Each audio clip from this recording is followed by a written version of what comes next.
Bedtime story for grown-ups. I'm going to tell you a bedtime story with a soft female voice. Grown-ups can also sleep listening to a bedtime story. Please, before falling asleep, could you leave a like and subscribe to increase the channel's relevance? Would love your thoughts. Please comment. Thanks. If it helped you in any way, we would like to ask if you will consider buy Morpheus a coffee by PayPal. He never sleeps. Look at the link in the description. Before I start, please lie down comfortably and close your eyes. Focus on my voice.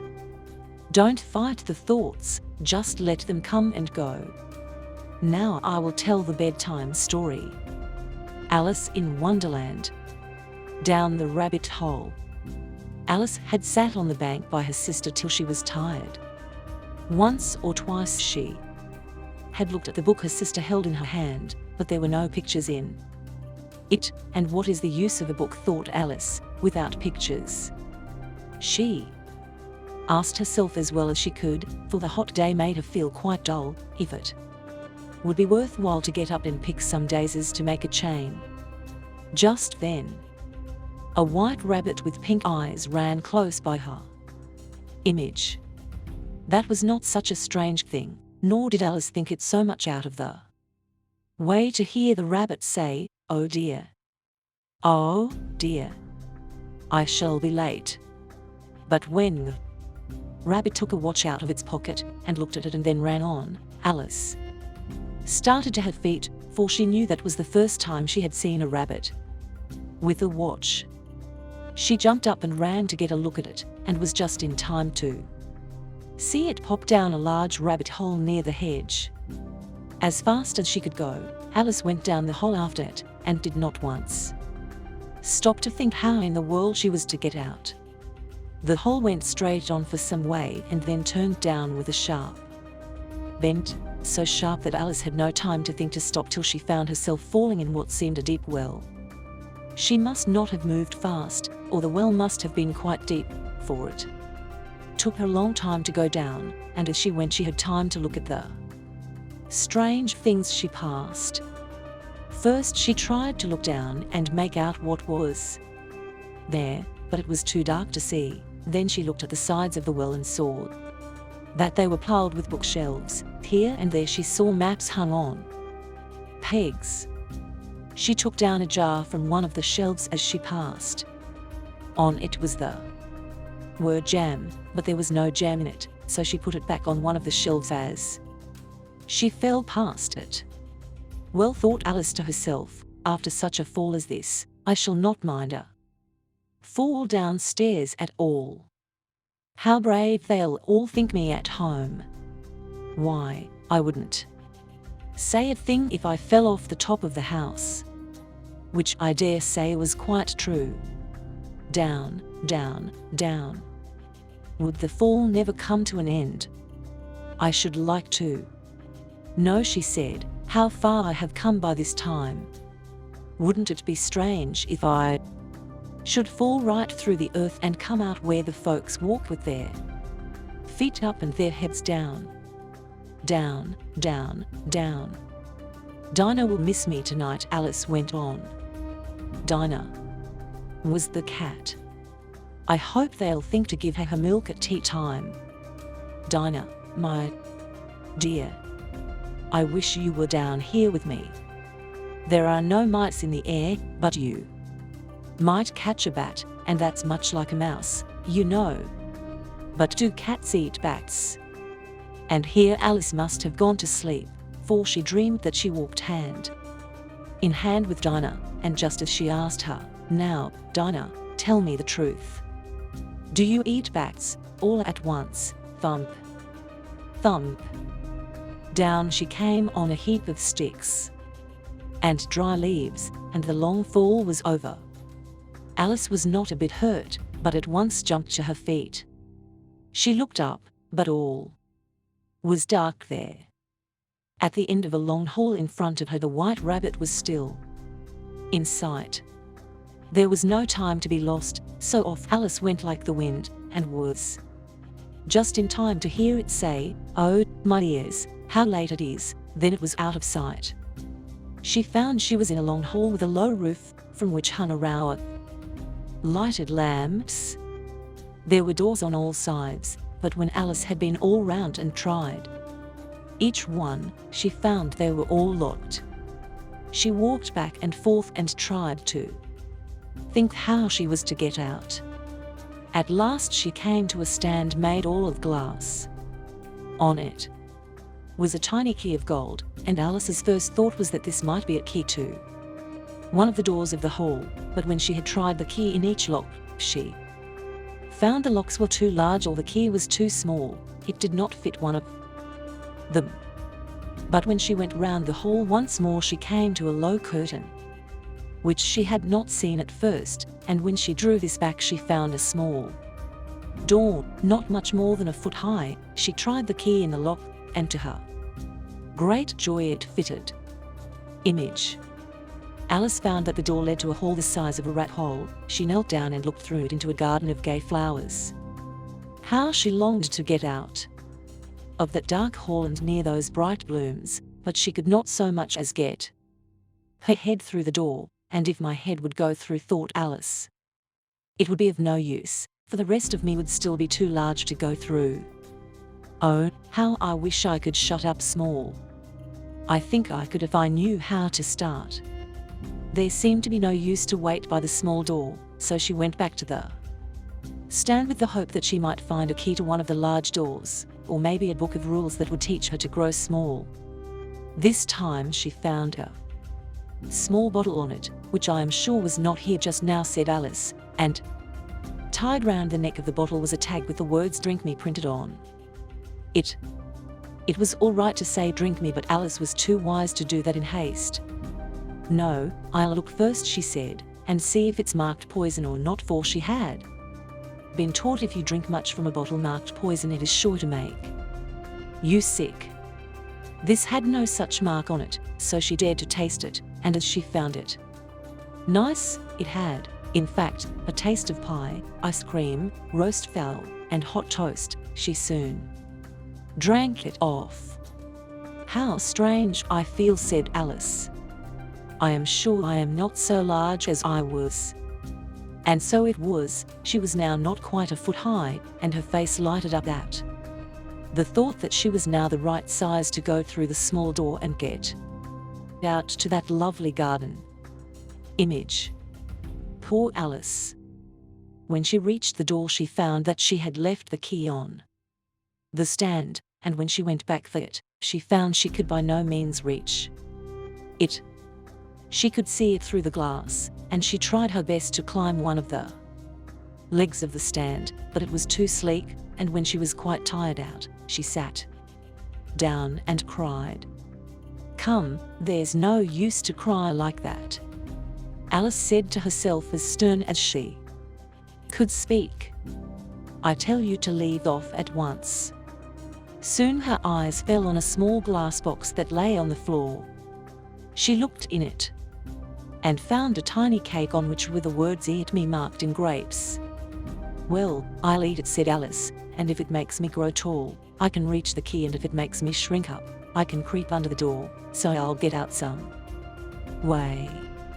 So she set to work and soon ate all the cake. The pool of tears. Image. How strange.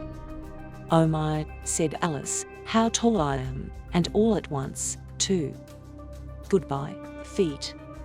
For when she looked down at her feet they seemed so far off, she thought they would soon be out of sight. Oh, my poor feet, who will put on your shoes for you now, dears? I'm sure I shan't do it. I shall be a great deal too far off to take care of you. You must get on the best way you can, but I must be kind to them, thought Alice, or they won't walk the way I want to go. Let me see, I'll give them a pair of new shoes each Christmas. She stopped to think how she would send them. They must go by the mail, she thought, and how funny it'll seem to send shoes to one's own feet. How odd the address will look. Alice's right foot, Esquires. hearthrug, near the fire, with Alice's love. Oh dear, there's no sense in all that. Just then her head struck the roof of the hall. In fact, she was now more than 9 feet high, and she at once took up the small key and went back to the door. Poor Alice. It was as much as she could do when she lay down on one side to look through to the garden with one eye, but to get through was not to be hoped for, so she sat down and had a good cry. "Shame on you," said Alice, "a great big girl like you," she might well say. "This, to cry in this way. Stop at once, I tell you." But she went on all the same, and shed tears till there was a large pool all round her, and which reached half way down the hall. Image. At last she heard the sound of feet not far off, then she dried her eyes in great haste to see who it was. It was the White Rabbit that had come back, dressed in fine clothes, with a pair of white kid gloves in one hand, and a large fan in the other. He trotted on in great haste, and talked to himself as he came. "Oh, the Duchess, the Duchess. Oh, won't she be in a fine rage if I've made her wait?" Alice felt so bad and so in need of help from someone, that when the rabbit came near, she said in a low timid voice, "If you please, sir." The rabbit started as if shot, dropped the white kid gloves and the fan and ran off into the dark as fast as his 2 hind feet could take him. Alice took up the fan and gloves, and as the hall was quite hot, she fanned herself all the time she went on talking. "Dear, dear, how queer all things are today. Could I have been changed in the night? Let me think, was I the same when I got up today? Seems to me I didn't feel quite the same. But if I'm not the same, then who in the world am I?" Then she thought of all the girls she knew that were of her age, to see if she could have been changed for one of them. "I'm sure I'm not Ada," she said, "for her hair is in such long curls and mine doesn't curl at all, and I'm sure I can't be Mabel, for I know all sorts of things. And she, oh, she knows such a little. Then, she's she, and I'm I, and, oh dear, how strange it all is. I'll try if I know all the things I used to know. Let me see. 4 times 5 is 12, and 4 times 6 is 13, and 4 times 7 is... Oh dear. That is not right. I must have been changed for Mabel. I'll try if I know how doth the little," and she placed her hands on her lap, as if she were at school, and tried to say it, but her voice was hoarse and strange, and the words did not come the same as they used to do. "I'm sure those are not the right words," said poor Alice, and her eyes filled with tears as she went on. "I must be Mabel after all, and I shall have to go and live in that poky house and have next to no toys to play with, and oh, such hard things to learn. No, I've made up my mind. If I'm Mabel, I'll stay down here. It'll be no use for them to put their heads down and say, 'Come up, dear.' I shall look up and say, 'Who am I, then? Tell me that first, and then if I like it, I'll come up. If not, I'll stay down here till I'm someone else.' But, oh dear," cried Alice, with a fresh burst of tears, "I do wish they would put their heads down. I am so tired of this place." As she said this, she looked down at her hands and saw that she had put on one of the rabbit's white kid gloves while she was talking. "How can I have done that?" she thought. "I must have grown small once more." She got up and went to the glass stand to test her height by that, and found that as well as she could guess, she was now not more than 2 feet high, and still shrinking quite fast. She soon found out that the cause of this was the fan she held, and she dropped it at once, or she might have shrunk to the size of a gnat. Alice was, at first, in a sad fright at the quick change, but glad that it was no worse. Now for the garden, and she ran with all her speed back to the small door, but, oh dear.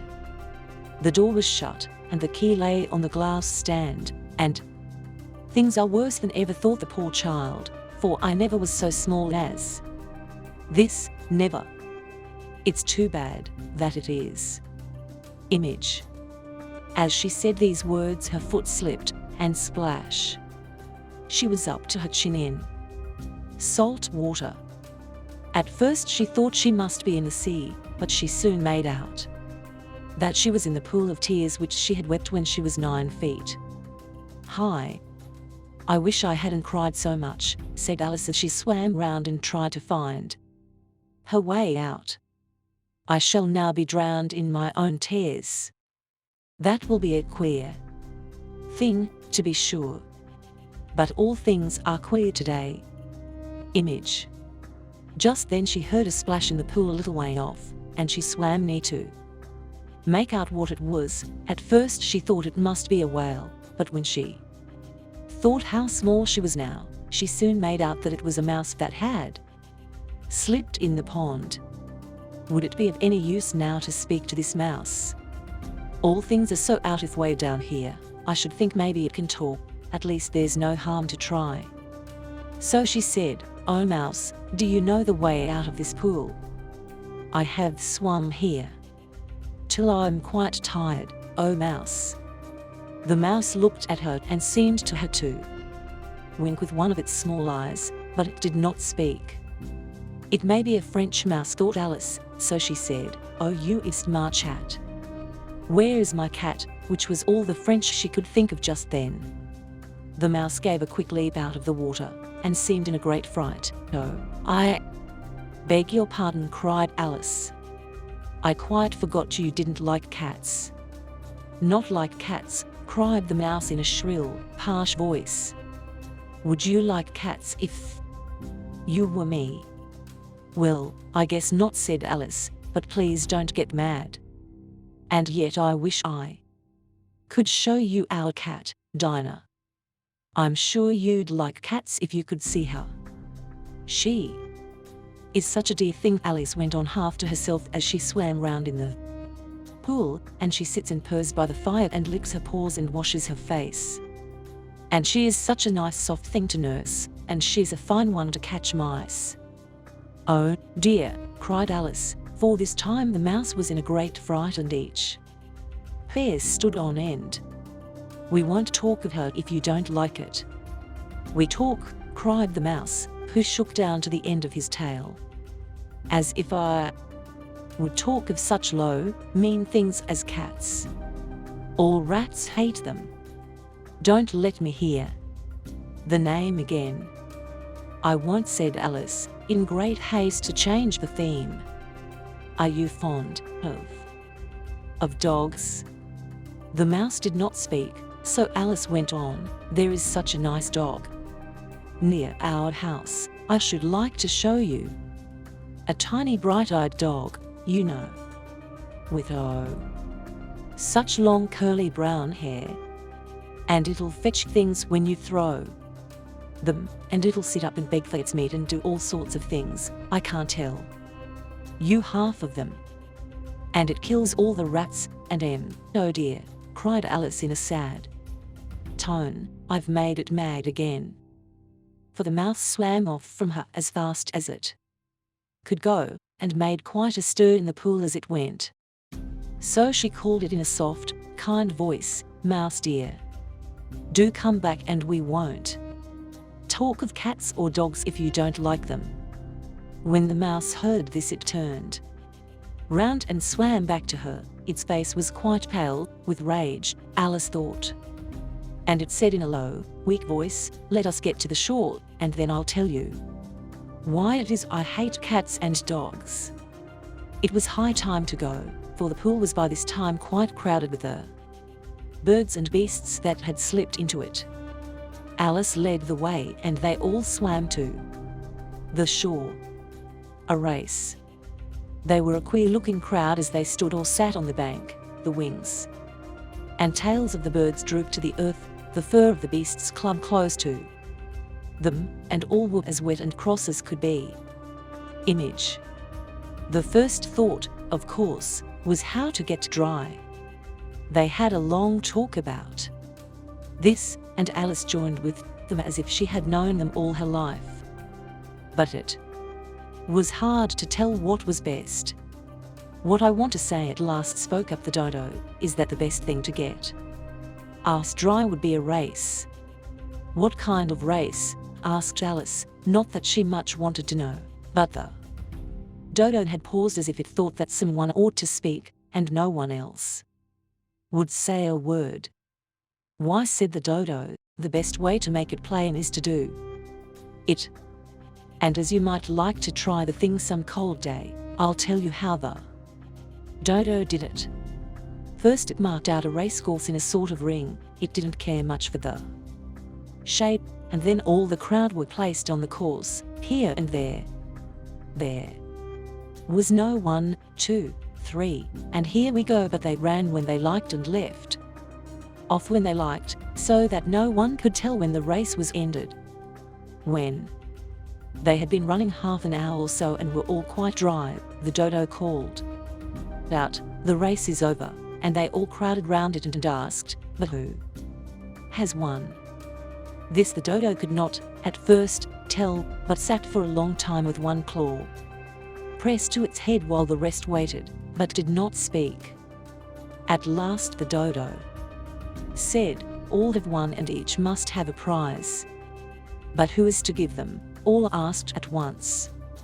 "Why, she of course," said the dodo, as it pointed to Alice with one long claw, and the whole party at once crowded round her as they called out, "A prize, a prize." Alice did not know what to do, but she pulled from her pocket a box of little cakes. By a strange good luck they did not get wet while she was in the pool, and handed them round as prizes. There was one apiece all round. "But she must have a prize, you know," said the mouse. "Of course," the dodo said. "What else have you got?" he went on as he turned to Alice. "A thimble," said Alice, looking quite sad. "Hand it here," said the dodo. Then they all crowded round her once more, while the dodo handed the thimble back to Alice and said, "We beg that you accept this fine thimble." And when it had made this short speech they all cheered. Alice thought the whole thing quite foolish, but they all looked so grave that she did not dare to laugh, and as she could not think what to say, she bowed and took the thimble, while she looked as staid as she could. Image. The next thing was to eat the cakes. This caused some noise, as the large birds said they could not taste theirs, and the small ones choked and had to be patted on the back. It was over at last, and they sat down in a ring and begged the mouse to tell them a tale. "You said you would tell us why you hate cats and dogs," said Alice. "Mine is a long and a sad tale," said the mouse, as it turned to Alice with a sigh. "It is a long tale, I'm sure," said Alice, looking down at the mouse's tail, "but why do you call it sad?" "I shall not tell you," said the mouse, as it got up and walked off. "Please come back and tell us your tale," called Alice, and all joined in, "Yes, please do," but the mouse shook its head and walked on and was soon out of sight. "I wish I had our Dinah here, I know I do," said Alice. "She'd soon fetch it back." "And who is Dinah, if I may dare to ask such a thing?" said one of the birds. Alice was glad to talk of her pet. "Dinah's our cat, and she's such a fine one too. Catch mice, you can't think. And oh, I wish you could see her chase a bird. Why, she'll eat a bird as soon as look at it." This speech caused a great stir in the party. Some of the birds rushed off at once. One old jay wrapped itself up with care and said, "I must get home, the night air doesn't suit my throat," and a wren called out to her brood, "Come, my dears. It's high time you were all in bed." Soon they all moved off and Alice was left alone. "I wish I hadn't told them of Dinah," she said to herself. No one seems to like her down here, and I'm sure she's the best cat in the world. Oh, my dear Dinah. Shall I ever see you anymore?" And here poor Alice burst into tears, for she felt very sad and lonely. In a short time she heard the patter of feet, and she looked up with the hope that the mouse had changed its mind and come back to tell his long and sad tale. The rabbit sends in a bill. It was the white rabbit who trotted back again. It looked from side to side as it went, as if it had lost something, and Alice heard it say to itself, "The Duchess. The Duchess. Oh, my dear paws. She'll get my head cut off as sure as rats are rats. Where can I have lost them?" Alice guessed at once that he was in search of the fan and the pair of white kid gloves, and like the good girl that she was, she set out to hunt for them, but they were not to be found. All things seemed to have changed since her swim in the pool, the great hall with the glass stand and the little door, all were gone. Soon the rabbit saw Alice and called out to her, "Why, Anne, what are you out here for? Run home at once and fetch me a pair of gloves and a fan. Quick, now." And Alice was in such a fright that she ran off and did not wait to tell it who she was. "He took me for his housemaid," she said to herself as she ran. "What will he think when he finds out who I am? But I must take him his fan and gloves, that is, if I can find them." As she said this, she came to a small neat house on the door of which was a bright brass plate with the name W. Rabbit on it. She ran upstairs in great fear lest she should meet and be turned out of the house before she had found the fan and gloves. "How queer it seems that I should do things for a rabbit. I guess Dinah'll send me to wait on her next." Image. By this time she had made her way to a tidy room with a table near the wall, and on it, as she had hoped, a fan and 2 or 3 pairs of small white kid gloves. She took up the fan and a pair of gloves, and turned to leave the room, when her eye fell upon a small bottle that stood near. There was no tag this time with the words "Drink me," but Alice put it to her lips. "I know I am sorry to change in some way, if I eat or drink anything, so I'll just see what this does. I do hope it'll make me grow large again, for I'm quite tired of this size," Alice said to herself. It did as she had wished, for in a short time her head pressed the roof so hard she couldn't stand up straight. She put the bottle down in haste and said, "That's as much as I need. I hope I shan't grow any more. As it is, I can't get out of the door. I do wish I hadn't drunk so much." But it was too late to wish that. She grew and grew, till she had to kneel down on the floor. Next there was not room for this, and she had to lie down. Still she grew and grew and grew till she had to put one arm out the window and one foot up the chimney, and said to herself, "Now I can do no more, let come what may." There seemed no sort of chance that she could ever get out of the room. "I wish I was at home," thought poor Alice, "where I wouldn't change so much, and where I didn't have to do things for mice and rabbits. I wish I hadn't gone down that rabbit hole, and yet, it's queer, you know, this sort of life. When I used to read fairy tales, I thought they were just made up by someone, and now here I am in one myself. When I grow up I'll write a book about these strange things, but I'm grown up now," she added in a sad tone. "At least there's no room to grow any more here." She heard a voice outside and stopped to listen. Anne," said the voice, "fetch me my gloves, quick." Then came the sound of feet on the stairs. Alice knew it was the rabbit and that it had come to look for her. She quaked with fear till she shook the house. Poor thing. She didn't think that she was now more than 10 times as large as the rabbit, and that she had no cause to be afraid of it. Soon the rabbit came to the door and tried to come in, but Alice's arm pressed it so hard the door would not move. Alice heard it say, "Then I'll go round and get in at the window." Image. "That you won't," thought Alice. Then she waited till she heard the rabbit quite near the window, then spread out her hand and made a snatch in the air.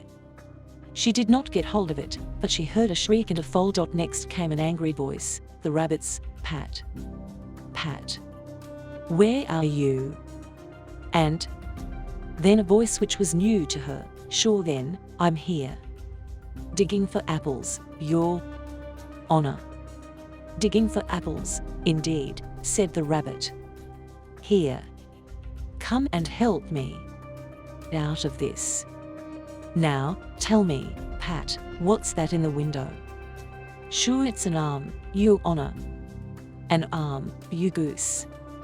Whoever saw one that size? Why, it fills the whole window." "Sure it does, Your Honor, but it's an arm for all that." "Well, it has no right there. Go and take it out." For a long time they seemed to stand still, but now and then Alice could hear few words in a low voice, such as, "Sure I don't like it, Your Honor, at all, at all. Do as I tell you, you coward," and at last she spread out her hand and made a snatch in the air. This time there were two little shrieks. "I should like to know what they'll do next. As to their threats to pull me out, I only wish they could. I'm sure I don't want to stay in here." She waited for some time, but all was still. At last came the noise of small cart wheels and the sound of voices, from which she made out the words, "Where's the other ladder?" "Why, I hadn't to bring but one, Bill's got the other." "Bill, fetch it here, lad. Here, put him up at this place. No, tie him first, they don't reach half as high as they should yet. Oh, they'll do. Here, Bill, catch hold of this rope. Will the roof bear? Mind that loose slate. Oh, here it comes. Look out." A loud crash. Now who did that? "It was Bill, I guess. Who's to go down the chimney?" "Nay, I shan't." "You do it." "That I won't then. Bill's got to go down. Here, Bill, you've got to go down the chimney." "Oh, so Bill's got to come down, has he?" said Alice to herself. "Why, they seem to put all the work on Bill. I wouldn't be in Bill's place for a good deal. This fireplace is small, to be sure, but I think I can kick some." She drew her foot as far down as she could, and waited till she heard a small beast, she couldn't guess of what sort it was, come scratch, scratch, down the chimney quite close to her. Then she said to herself, "This is Bill," gave one sharp kick and waited to see what would happen next. Image. The first thing she heard was, "There goes Bill," then the rabbit's voice, "Catch him, you by the hedge." Then all was still, then the voices, "Hold up his head, why now, don't choke him, how was it, old fellow? What sent you out so fast? Tell us all about it." Last came a weak voice, "That's Bill," thought Alice. "Well, I don't know no more, thank ye, I'm not so weak now, but I'm a deal too shocked to tell you. All I know is, a thing comes at me like a jack-in-the-box, and up I goes like a rocket." "So you did, old fellow," said the others. "We must burn the house down," said the rabbit's voice, and Alice called out as loud as she could, "If you do, I'll set Dinah at you." At once all was still as death, and Alice thought, what will they do next? If they had any sense, they'd take the roof off. Then she heard the rabbit say, "1 load will do to start with." A load of what? Thought Alice, but she had not long to doubt, for sooner shower of small stones came in at the window, and some of them hit her in the face. "I'll put a stop to this," she said to herself, and shouted out, "You stop that at once." Again all was still as death. Alice saw that the stones all changed to small cakes as they lay on the floor. And a bright thought came to her. "If I eat one of these cakes," she said, "it is sure to make some change in my size, and as it can't make me larger, I hope it will change me to the size I used to be." So she ate one of the cakes and was glad to see that she shrank quite fast.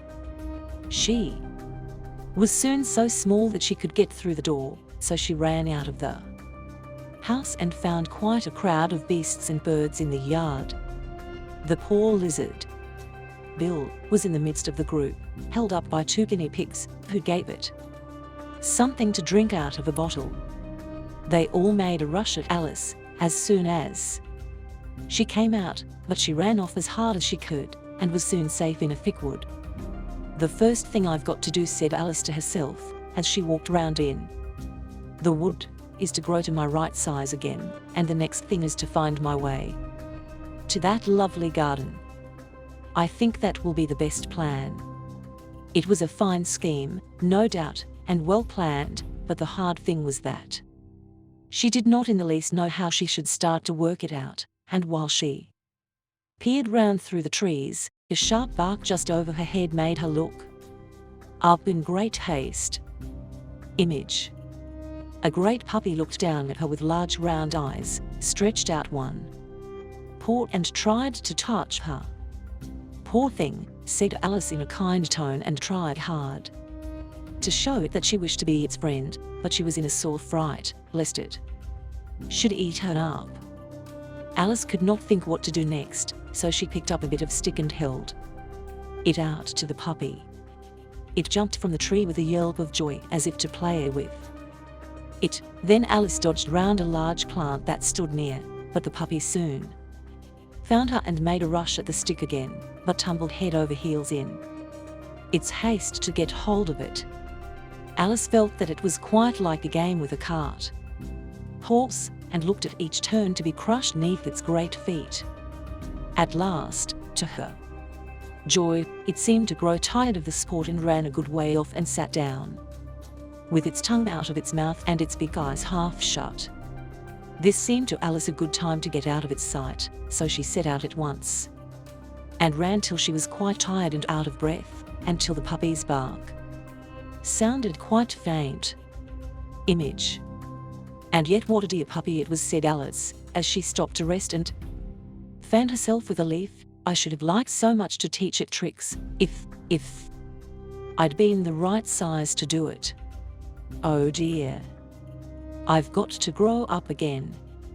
Let me see. How am I to do it? I guess I ought to eat or drink something, but I don't know what." Alice looked all round her at the blades of grass, the blooms, the leaves, but could not see a thing that looked like the right thing to eat or drink to make her grow. There was a large mushroom near her, about the same height as she was, and when she had looked all round it, she thought she might as well look and see what was on the top of it.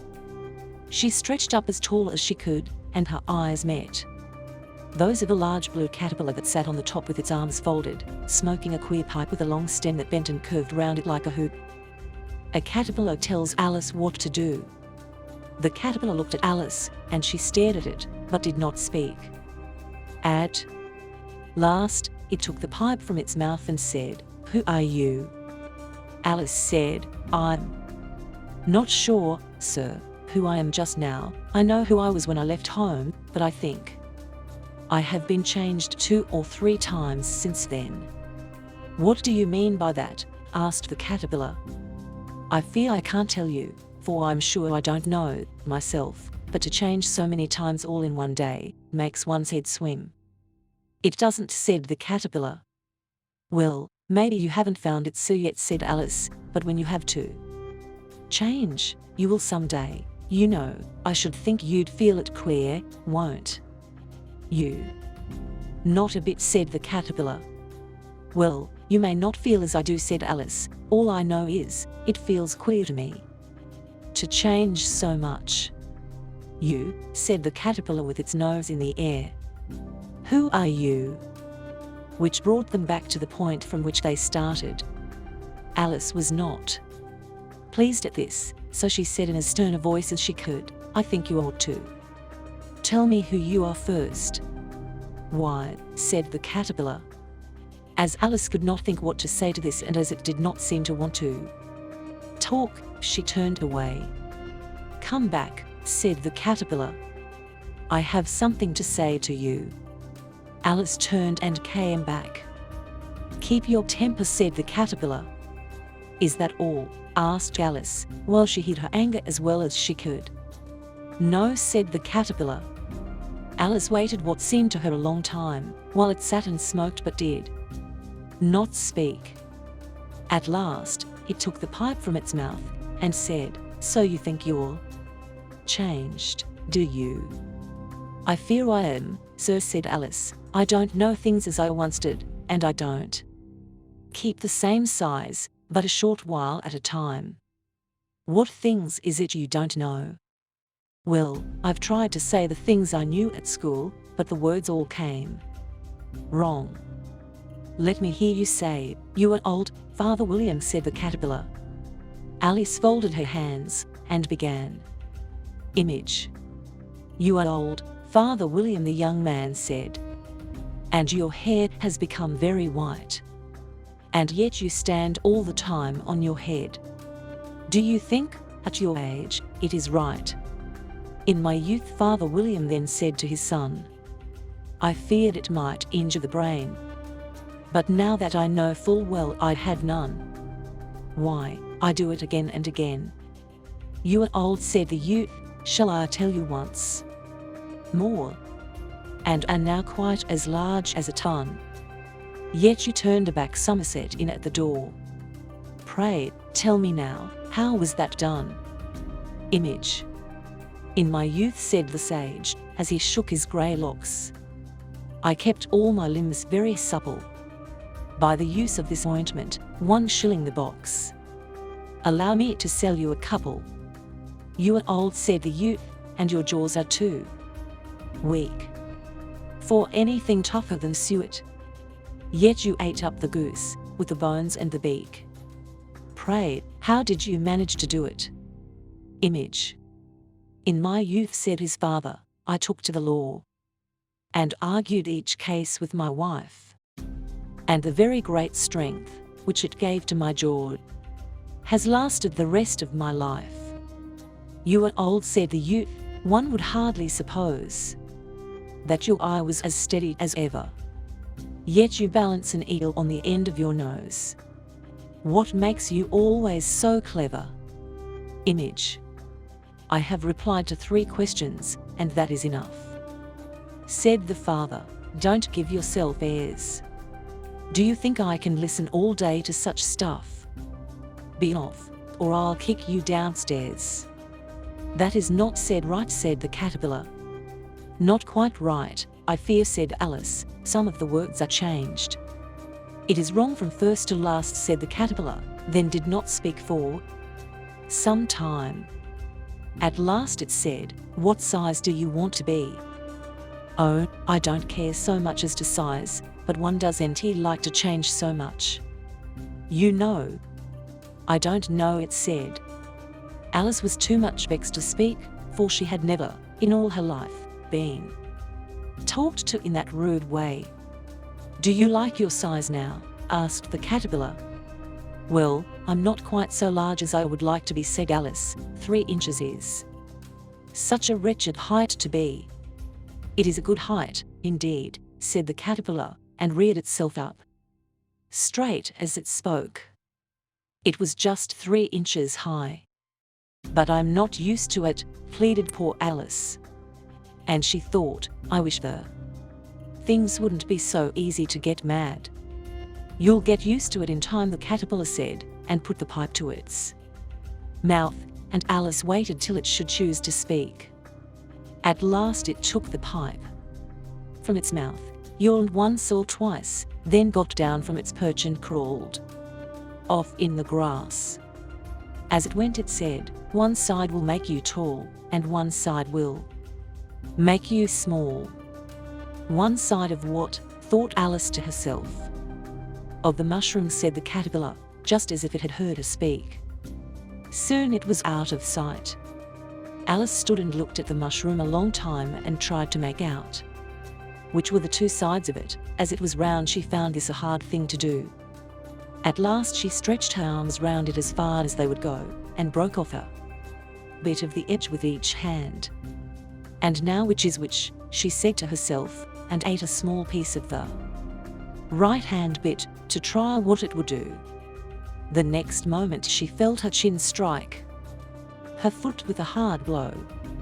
She was in a sore fright at this quick change, but she felt that there was no time to be lost as she was shrinking so fast, so she set to work at once to eat some from the left hand bit. "Come, my head's free at last," said Alice, with great joy, which changed to fear when she found that her waist and hands were nowhere to be seen. All she could see when she looked down was a vast length of neck, which seemed to rise like a stalk out of a sea of green leaves that lay far below her. "What can all that green stuff be?" said Alice. "And where has my waist got to? And oh, my poor hands, how is it I can't see you?" She moved them as she spoke. The green leaves shook as if to let her know her hands were there, but she could not see them. As there seemed to be no chance to get her hands up to her head, she tried to get her head down to them and was pleased to find that her neck would bend about like a snake. Just as she had curved it down and meant to dive in the sea of green, which she found was the tops of the trees neath which she had been walking, a sharp hiss made her draw back in haste. A large bird had flown into her face and struck her with its wings. "Snake! Snake!" screamed the bird. "I'm not a snake," said Alice. "Let me alone." "Snake, I say, snake!" cried the bird, then added with a kind of sob, "I've tried all ways, but I cannot suit them." "I don't know what you mean," said Alice. The bird seemed not to hear her, but went on, "I've tried the roots of trees, and I've tried banks, and I've tried a hedge, but those snakes, there's no way to please them. As if it were not hard work to hatch the eggs, but I must watch for snakes night and day. Why, I haven't had a wink of sleep these 3 weeks." "It's too bad for you to be so much put out," said Alice, who began to see what it meant. "And just as I had built my nest in this high tree," the bird went on, raising its voice to a shriek, "and just as I thought I should be free of them at last, they must needs fall down from the sky. Ah, snake! But I'm not a snake, I tell you," said Alice. I'm a. "Well, what are you?" said the bird. "I can see you will not tell me the truth." I'm a little girl," said Alice, though she was not sure what she was when she thought of all the changes she had gone through that day. "I've seen girls in my time, but none with such a neck as that," said the bird. No. You're a snake, and there's no use to say you're not. I guess you'll say next that you don't eat eggs." "Of course I eat eggs," said Alice, "but girls eat eggs quite as much as snakes." "Do you know?" "I don't know," said the bird, "but if they do, why then they're a kind of snake. That's all I can say." This was such a new thing to Alice that at first she did not speak, which gave the bird a chance to add, "You want eggs now, I know that quite well. But I don't want eggs, and if I did I shouldn't want yours. I don't like them raw." "Well, be off, then," said the bird as it sat down in its nest. Alice crouched down through the trees as well as she could, for her neck would twist round the boughs, and now and then she had to stop to get it off. At Last, she thought of the mushroom in her hands and set to work with great care. To take a small bite first from the right hand, then from the left, till at length she brought herself down to the right size. It was so long since she had been this height that it felt quite strange at first. But she soon got used to it. "Come, there's half my plan done now," she said. "How strange all these things are. I'm not sure 1 hour what I shall be the next. I'm glad I'm back to my right size. The next thing is to get into that garden. How is that to be done, I should like to know?" As she said this, she saw in front of her a small house, not more than 4 feet high. "Who lives there?" thought Alice. "It'll not do at all to come upon them this size. Why, I should scare them out of their wits." So she ate some of the right hand but began and did not dare to go near the house till she had brought herself down to 9 inches high. Pig and pepper. For a while Alice stood and looked at the house and tried to think what to do. Next, when a footman ran out of the wood, from the way he was dressed, she took him to be a footman, though if she had judged by his face she would have called him a fish, and knocked at the door with his fist. A footman with a round face and large eyes came to the door. Alice wanted to know what it all meant. So she crept a short way out of the wood to hear what they said. Image. The fish footman took from under his arm a great letter and handed it to the other and said in a grave tone, "For the Duchess, from the Queen." The frog footman said in the same grave tone, "From the Queen, for the Duchess." Then they both bowed so low that their heads touched each other. All this made Alice laugh so much that she had to run back to the wood for fear they would hear her, and when she next peeped out the fish footman was gone, and the other sat on the ground near the door and stared up at the sky. Alice went up to the door and knocked.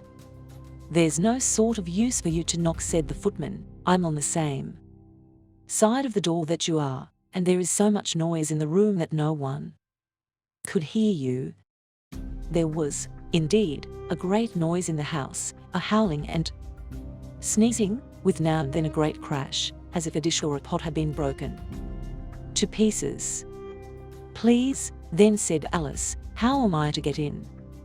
"There might be some sense in your knocking," the footman went on, "if we were not both on the same side of the door. If you were in the room, you might knock and I could let you out, you know." He looked up at the sky all the time he was speaking, which Alice thought was quite rude. But perhaps he can't help it, she thought. His eyes are so near the top of his head. Still, he might tell me what I ask him. "How am I to get in?" she asked. "I shall sit here," the footman said, "till tomorrow." Just then the door of the house flew open and a large plate skimmed out straight at his head. It just grazed his nose and broke on one of the trees near him.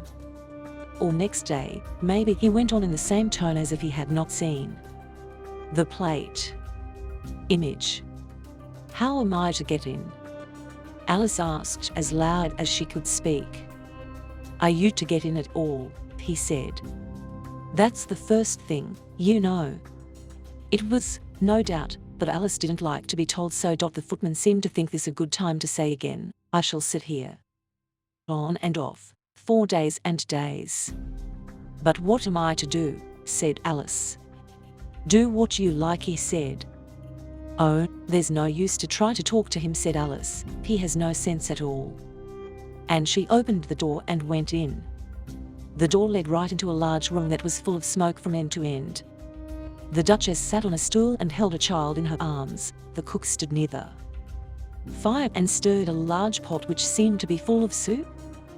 "There's too much pepper in that soup," Alice said to herself as well as she could for sneezing.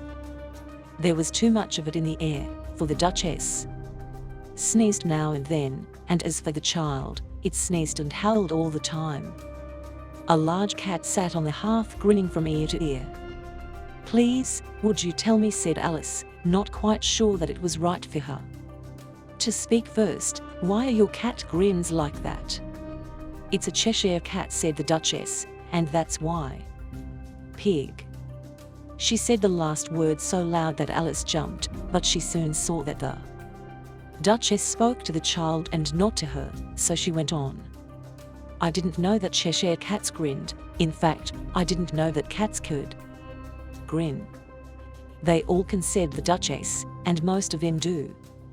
I don't know of any that do, Alice said, quite pleased to have someone to talk with. You don't know much, said the Duchess, and that's a fact. Alice did not at all like the tone in which this was said, and thought it would be as well to speak of something else.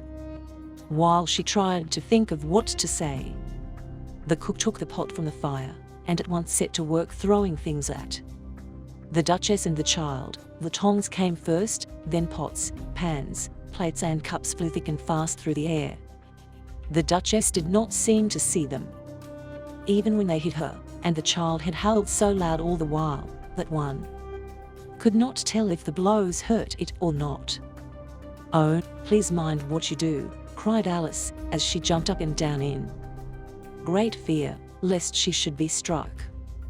Hold your tongue, said the Duchess. Then she began a sort of song to the child, giving it a hard shake at the end of each line. At the end of the song she threw the child at Alice and said, Here, you may nurse it a bit if you like. I must go and get ready to play croquet with the Queen, and she left the room in great haste. The cook threw a pan after her as she went, but it just missed her. Alice caught the child, which held out its arms and legs on all sides, just like a starfish, Alice thought. The poor thing snorted like a steam engine when she caught it, and turned about so much, it was as much as she could do at first to hold it.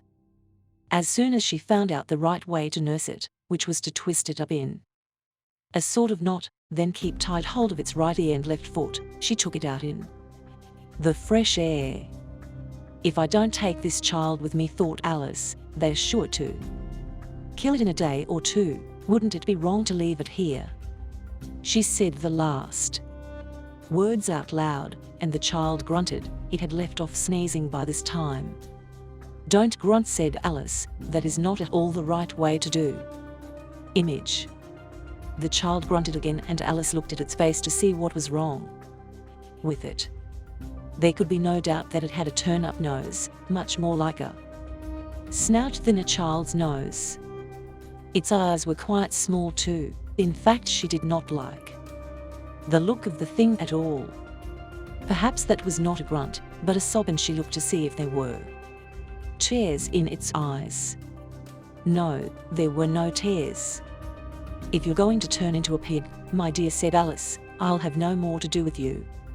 Mind now. The poor thing sobbed once more, or grunted. Alice couldn't say which.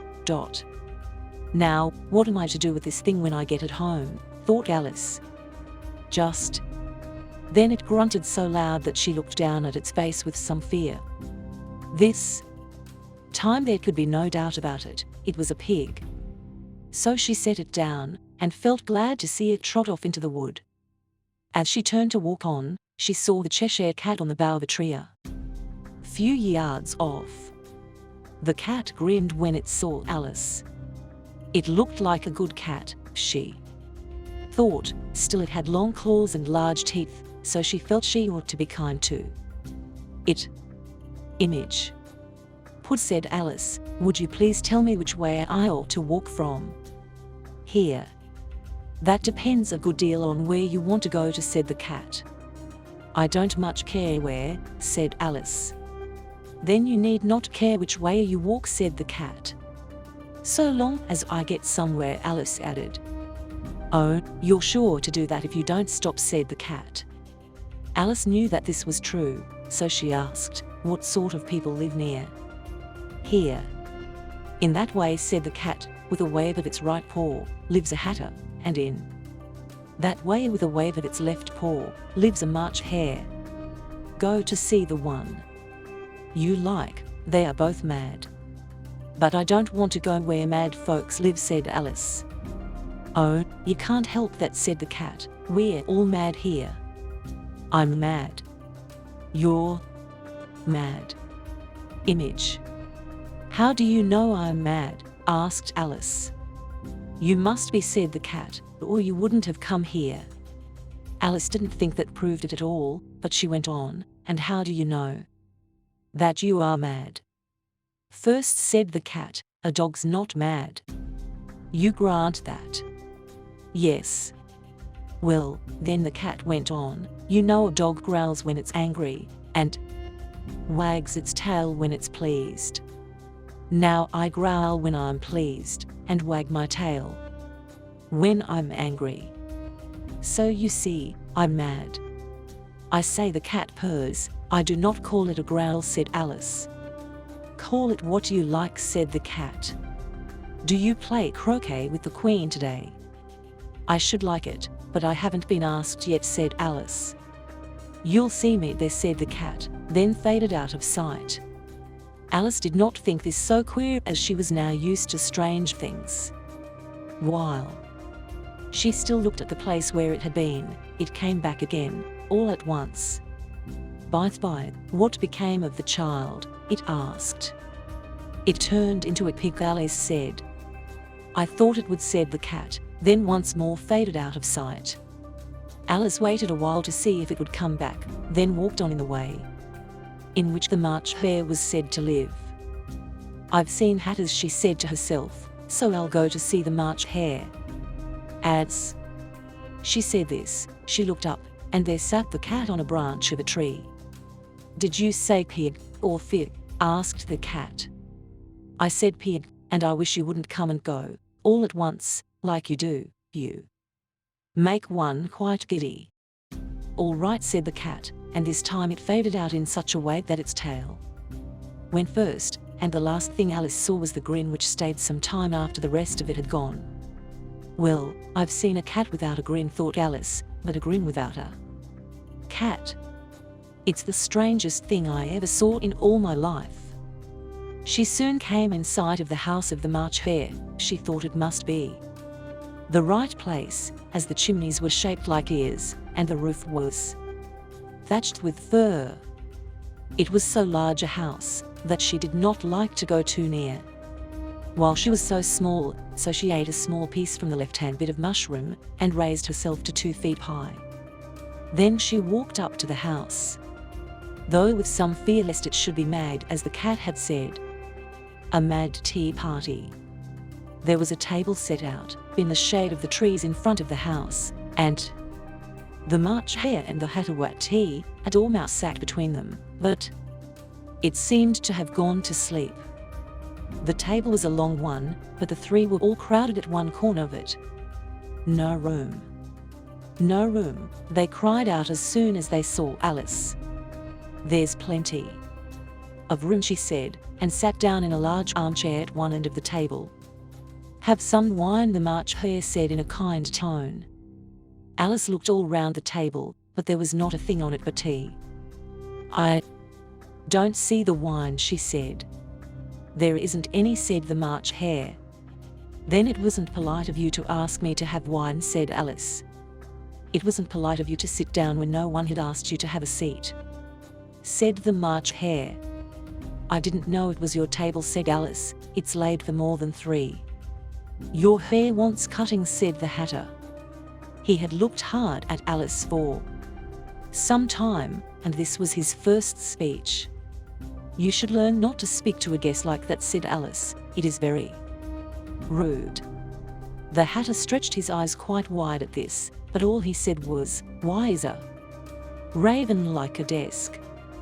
Image. "Come, we shall have some fun now," thought Alice. "I think I can guess that," she added out loud. "Do you mean that you think you can find out the answer to it?" asked the March Hare. "I do," said Alice. "Then you should say what you mean," the March Hare went on. "I do," Alice said. At least I mean what I say. That's the same thing." "You know, not the same thing a bit," said the Hatter. "Why, You might just as well say, I see what I eat is the same thing as I eat what I see. You might just as well say, added the March Hare, that I like what I get is the same thing as I get what I like. You might just as well say, added the Dormouse, who seemed to be talking in his sleep, that I breathe when I sleep is the same thing as I sleep when I breathe. It is the same with you, said the Hatter. No one spoke for some time, while Alice tried to think of all she knew of ravens and desks, which wasn't much. The Hatter was the first to speak. What day of the month is it? He said, turning to Alice. He had his watch in his hand, looked at it and shook it now and then while he held it to his ear. Alice thought a while, and said, the 4th. 2 days wrong, sighed the Hatter.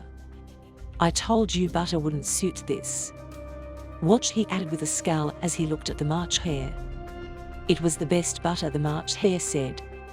Yes, but some crumbs must have got in, the Hatter growled. You shouldn't have put it in with the bread knife. The March Hare took the watch and looked at it, then dipped it into his cup of tea and looked at it again, but all he could think to say was, it was the best butter, you know. Oh, what a funny watch, said Alice. It tells the day of the month and doesn't tell what o'clock it is. Why should it? Growled the Hatter. Does your watch tell what year it is? Of course not, said Alice, but there's no need that it should, since it stays the same year such a long time. Which is just the case with mine, said the Hatter, which seemed to Alice to have no sense in it at all. I don't quite know what you mean, she said. The Dormouse has gone to sleep, once more, said the Hatter, and he poured some hot tea on the tip of its nose. The Dormouse shook its head, and said with its eyes still closed, of course. Of course, just what I wanted to say myself. Have you guessed the riddle yet? The Hatter asked, turning to Alice. No, I give it up, she said. What's the answer? I do not know at all, said the Hatter. Nor I, said the March Hare. Alice sighed. I think you might do better with the time than to waste it by asking riddles that have no answers. If you knew time as well as I do, you wouldn't say waste it. It's him. I don't know what you mean, Alice said. Of course you don't, said the Hatter with a toss of his head. I dare say you never even spoke to time. Maybe not, she said, but I know I have to beat time when I learn to sing. Image. Oh. That's it, said the Hatter. He won't stand beating. Now if you kept on good terms with him, he would do anything you liked with the clock. Say it was 9 o'clock, just time to go to school, you'd have but to give a hint of time. And round goes the clock. 1:30, time for lunch. I wish it was, the March Hare said to itself. That would be grand, I'm sure, said Alice, but then, I shouldn't be hungry for it, you know. Not at first, perhaps, but you could keep it to 1:30 as long as you liked, said the Hatter. Is that the way you do? Asked Alice. The Hatter shook his head and sighed. Not I, he said. Time and I fell out last March. It was at the great concert given by the Queen of Hearts, and I had to sing Twinkle, Twinkle, Little Bat. How I wonder what you're at. You know the song, perhaps. I've heard something like it, said Alice. It goes on, you know, the Hatter said, in this way. Up above the world you fly, like a tea tray in the sky. Twinkle, twinkle. Here the Dormouse shook itself and sang in its sleep, twinkle, twinkle. Twinkle, twinkle, and went on so long that they had to pinch it to make it stop. Well, while I sang the first verse, the Hatter went on, the Queen bawled out. See how he murders the time. Off with his head. And ever since that, he won't do a thing I ask. It's always 6 o'clock now. A bright thought came into Alice's head. "Is that why so many tea things are put out here?" she asked. "Yes, that's it," said the Hatter with a sigh. "It's always tea time, and we've no time to wash the things." "Then you keep moving round, I guess," said Alice. "Just so," said the Hatter, "as the things get used up." "But when you come to the place where you started, what do you do then?" Alice dared to ask. "I'm tired of this," yawned the March Hare. "I vote you tell us a tale." "I fear I don't know one," said Alice. "I want a clean cup," spoke up the Hatter. He moved on as he spoke, and the Dormouse moved into his place. The March Hare moved into the Dormouse's place, and Alice, none too well pleased, took the place of the March Hare.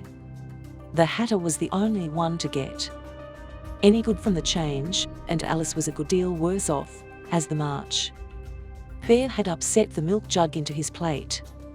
"Now, for your story," the March Hare said to Alice. "I'm sure I don't know," Alice began. I don't think." "Then you shouldn't talk," said the Hatter. Image. This was more than Alice could stand, so she got up and walked off, and though she looked back once or twice and half hoped they would call after her, they didn't seem to know that she was gone. The last time she saw them, they were trying to put the poor Dormouse head first into the teapot. "Well, I'll not go there again," said Alice as she picked her way through the wood. "It's the dullest tea party I was ever at in all my life." As Alice said this, she saw that one of the trees had a door that led right into it. "That's strange," she thought, "but I haven't seen a thing today that isn't strange. I think I may as well go in at once." And in she went. Once more she found herself in a long hall, and close to the little glass stand. She took up the little key and unlocked the door that led to the garden. Then she set to work to eat some of the mushroom which she still had with her. When she was about a foot high, she went through the door and walked down the little hall. Then she found herself, at last, in the lovely garden, where she had seen the bright blooms and the cool fountains, the Queen's croquet ground. A large rose tree stood near the garden gate. The blooms on it were white, but 3 men who seemed to be in great haste were painting them red. Alice thought this a strange thing to do, so she went nearer to watch them. Just as she came up to them, she heard one of them say, "Look out now, 5. Don't splash paint on me like that." "I couldn't help it," said 5. 6 knocked my arm. On which 6 looked up and said, "That's right, 5. Don't fail to lay the blame on someone else." "You needn't talk," said 5. "I heard the Queen say your head must come off." "What for?" asked the one who spoke first. "What is that to you, too?" said 6. "It is much to him, and I'll tell him," said 5. He brought the cooked tulip roots for onions. 6 flung down the brush and said, "Well, of all the wrong things." Just then his eyes chanced to fall on Alice, who stood and watched them, and he checked himself at once. 5 and 2 looked round also, and all of them bowed low. "Would you tell me, please," said Alice, "why you paint those roses?" Image. 5 and 6 did not speak, but looked at 2, who said in a low voice, "Why, the fact is, you see, miss, this here ought to have been a red rose tree, and by mistake a white one was put in, and if the Queen was to find it out, we should all have our heads cut off, you know. So you see, miss, we are hard at work to get it painted, so that she may not." Just then 5, who had stood and watched the gate for some time, called out, "The Queen! The Queen!" and the 3 men at once threw themselves flat upon their faces. Alice heard the tramp of feet and looked round, glad if at last she could see the Queen. First came 10 soldiers with clubs. These were all shaped like the 3 men at the rose tree, long and flat like calves, with their hands and feet at the corners.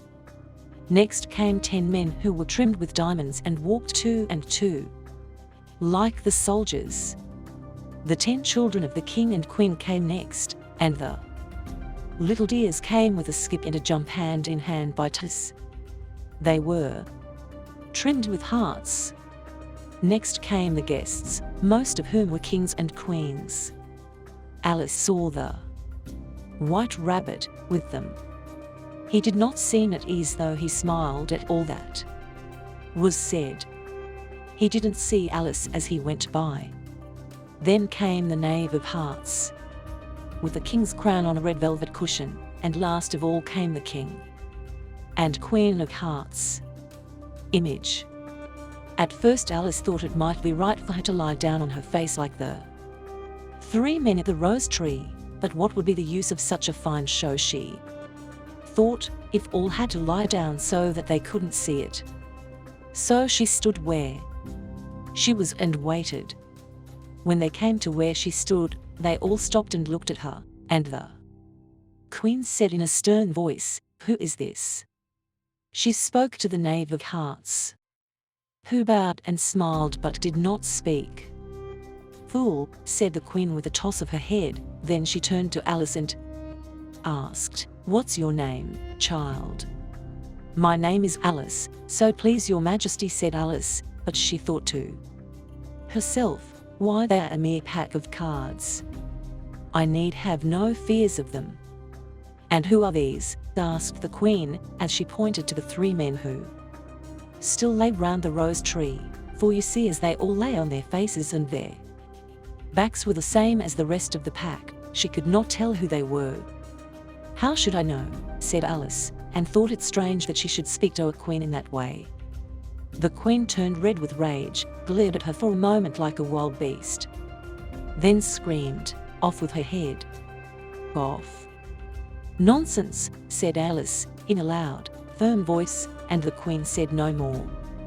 The king laid his hand on the queen's arm and said, "Think, my dear, she is but a child." The queen turned from him with a scowl and said to the knave, "Turn them over." The knave did so, with 1 foot. "Get up," said the queen in a shrill, loud voice, and the 3 men jumped up at once, and bowed to the king and queen and to the whole crowd. "Leave off that," screamed the queen, "you make me giddy." Then she turned to the rose tree and asked, "What have you been doing here?" "May it please your majesty," said 2, and went down on 1 knee as he spoke, "We were trying." "I see," said the queen, who in the meantime had seen that some of the roses were painted red and some were still white. "Off with their heads," and the crowd moved on, while 3 of the soldiers stayed to cut off the heads of the poor men, who ran to Alice for help. "They shan't hurt you," she said, as she hid them in a large flower pot that stood near. The 3 soldiers walked round and looked for them a short while, then marched off. "Are their heads off?" shouted the queen. "Their heads are gone, if it please your majesty," the soldiers shouted back. "That's right," shouted the queen.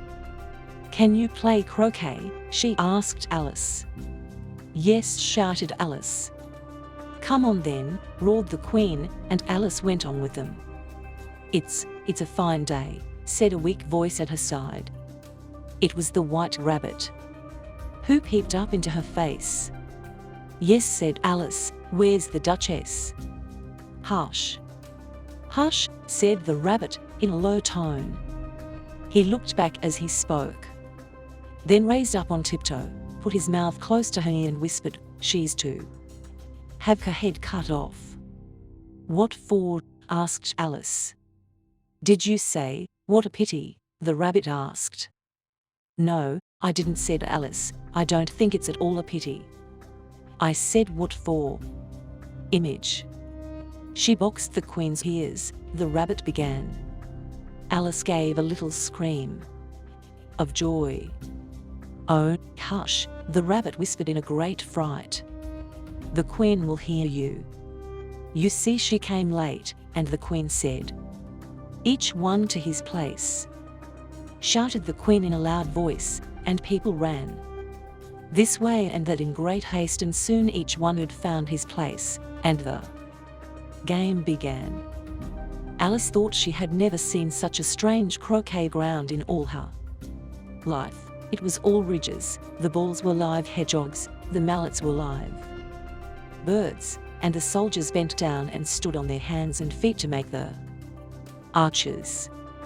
At first Alice found it hard to use a live bird for a mallet. It was a large bird with a long neck and long legs. She tucked it under her arm with its legs down. But just as she got its neck straight and thought now she could give the ball a good blow with its head, the bird would twist its neck round and give her such a queer look that she could not help laughing, and by the time she had got its head down again, she found that the hedgehog had crawled off. Then too there was always a ridge or a hole in the way of where she wanted to send her ball. And she couldn't find an arch in its place, for the men would get up and walk off when it pleased them.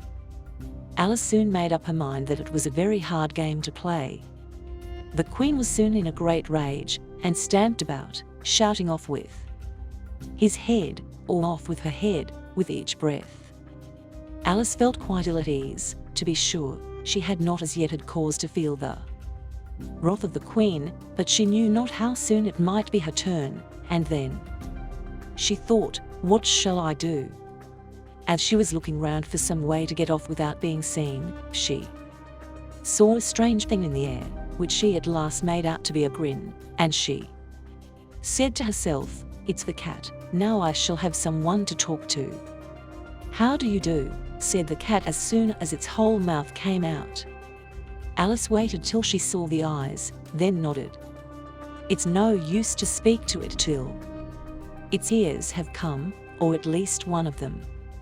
In a short time the whole head came in view. Then she put down her bird and told him of the game, glad that she had someone that was pleased to hear her talk.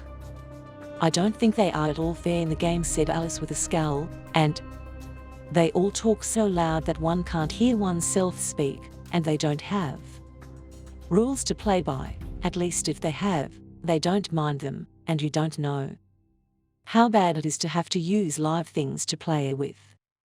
The arch I have to go through next walked off just now to the far end of the ground, and I should have struck the Queen's hedgehog, but it ran off when it saw that mine was near." "How do you like the Queen?" asked the cat in a low voice. "Not at all," said Alice. "She's so."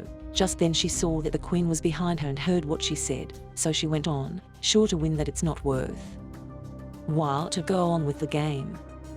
The Queen smiled and passed on. "Who are you talking to?" said the King, as he came up to Alice and stared at the cat's head as if it were a strange sight. "It's a friend of mine, the Cheshire Cat," said Alice. "I don't like the look of it at all," said the King. "It may kiss my hand if it likes." "I don't want to," said the cat. "Don't be rude, and don't look at me like that," said the King. "A cat may look at a king," said Alice. "I've read that in some book, but I can't tell where." "Well, it must get off from here," said the King in a firm voice, and he called to the Queen, who was near, "My dear, I wish you would see that this cat leaves here at once." The Queen had but one cure for all ills, great or small. "Off with his head," she said, and did not so much as look round. "I'll fetch the soldier myself," said the King, and rushed off. Alice thought she might as well go back and see how the game went on. She heard the Queen's voice in the distance, as she screamed with rage, "Off with his head! He has missed his turn." Alice did not like the look of things at all, for the game was so mixed she could not tell when her turn came, so she went off to find her hedgehog. She came up with two hedgehogs in a fierce fight, and thought now was a good time to strike one of them, but her mallet was gone to the other side of the ground, and she saw it in a weak sort of way as it tried to fly up into a tree. By the time she had caught the bird and brought it back, the fight was over, and both hedgehogs were out of sight. I don't care much, thought Alice, for there is not an arch on this side the ground. So she went back to have some more talk with her friend. When she reached the place, she found quite a crowd round the cat. The king and the queen and the soldier who had come with the axe to cut off the cat's head were all talking at once, while all the rest stood with closed lips and looked quite grave. As soon as they saw Alice, they wanted her to say which one was right, but as all three spoke at once, she found it hard to make out what they said. Image, the soldier, said that you couldn't cut off a head unless there was a body to cut it off from, that he had never had to do such a thing, and he wouldn't begin it now, at his time of life. The king said that all heads could be cut off, and that you weren't to talk nonsense. The queen said, if something wasn't done in less than no time, heads should come off all round. It was this last threat that had made the whole crowd look so grave as Alice came up. Alice could think of nothing else to say but ask the Duchess. It is her cat. Fetch her here, the queen said to the soldier, and he went off like an arrow. The cat's head started to fade out of sight as soon as he was gone, and by the time he had come back with the Duchess, it could not be seen at all. So the king and the man ran up and down looking for it, while the rest went back to the game. The Mock Turtle. You can't think how glad I am to see you once more, you dear old thing, said the Duchess as she took Alice's arm, and they walked off side by side. Alice was glad to see her in such a fine mood, and thought to herself that the Duchess might not be so bad as she had seemed to be when they first met. Then Alice fell into a long train of thought as to what she would do if she were a Duchess. She quite lost sight of the Duchess by her side, and was startled when she heard her voice close to her ear. You have something on your mind, my dear, and that makes you forget to talk. I can't tell you just now what the moral of that is, but I shall think of it in a bit.